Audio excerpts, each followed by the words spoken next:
Good morning, Foxes. As we hop into the festive weekend, our school is buzzing with an egg-citing mystery that's got everyone talking.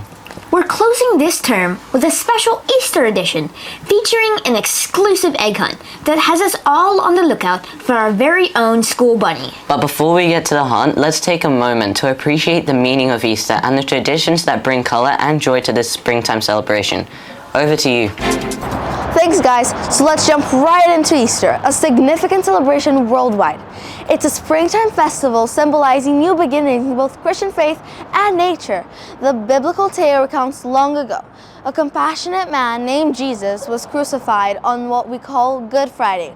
While good may seem odd, it's used because his death ultimately led to a miraculous event. On Easter Sunday, Jesus is strangely resurrected, highlighting the power of life to triumph against all odds. As for Easter eggs, they're more than delicious treats. They symbolize fresh starts and life renewal in springtime. Easter in Iceland is quite a popular tradition, as most Icelanders are Christian. It normally involves eating chocolate eggs with a hole in the middle, and inside of them they're filled with lots of different sweets, candy, more chocolate as well, and there's a little chick on the top of it as well. In Brazil, they kind of wrapped almost like a present.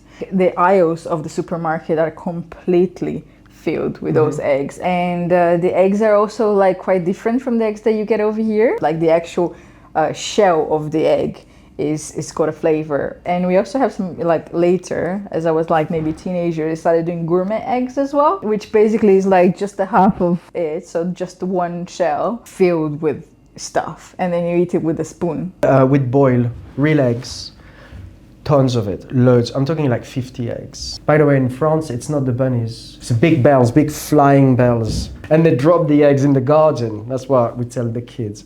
Then there is the big hunt. And then this is where my grandmother would come in. She would sort of lay a big sheet, like a bed linen, on the grass. And we would spread out in a circle around the bed sheet, and then everyone would grab eggs, literally in our hands, and we start throwing them at each other. It's very civilized to begin with. Well, when I'm here, I would usually go to my friend's house, all the way in Dorset, so in the woods.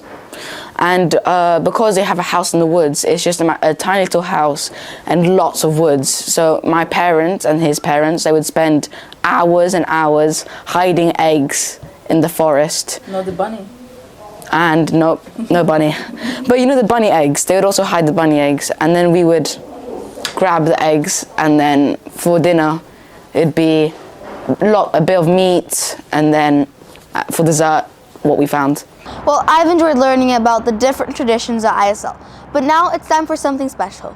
We've heard rumors that the Easter Bunny is hiding eggs right now, and he's still in the school. Yusuf is ready for this haunt.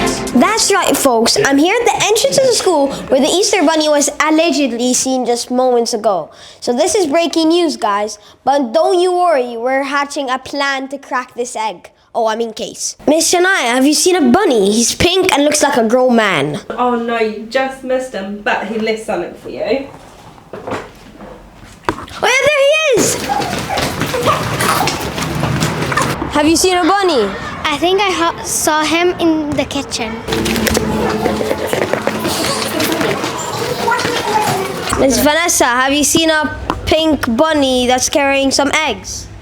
Eggs? These eggs? No. Let me read the clue. A yellow room with numbers. This is where the bunny jumpers. Camera crew, come with me. I know where to go.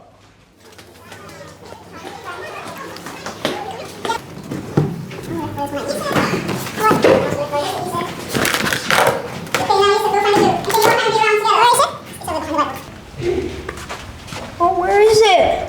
Whoa, it's there! Wow!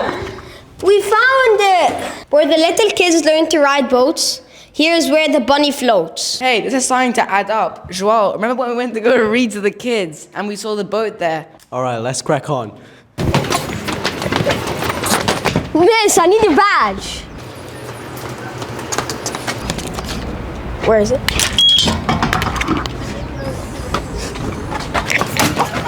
Let's go this way, guys.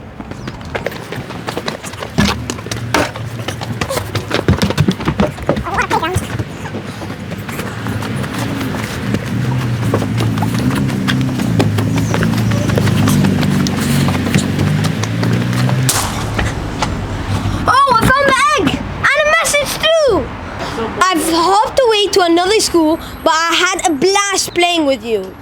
We didn't find the bunny, but it was extremely lovely to learn about some of our community's traditions during this special time of the Christian calendar. As the UK celebrates Easter, our school will have a break for the next 2 weeks. Luckily, plenty of time to dive into the massive chocolate egg. Happy holidays, everyone. What a fun story. While Yusuf hops away, we'll hoop over to some sports news, starting by showing off this massive basketball trophy. The boys team have bounced back from Ankara, where they netted a 3rd place at the ISL tournament. I think it was the best one we've had so far. We came in 3rd place out of 12 teams, which is the best the school's ever done. It was a new group, very different from last year. We had a lot of new players on the team, and I think we came together pretty quickly. How much does that mean to you? I think it's important because it was my last one, my last ISA trip, and I've always wanted to come in the top 3. So I'm glad that I got to do it in my last year.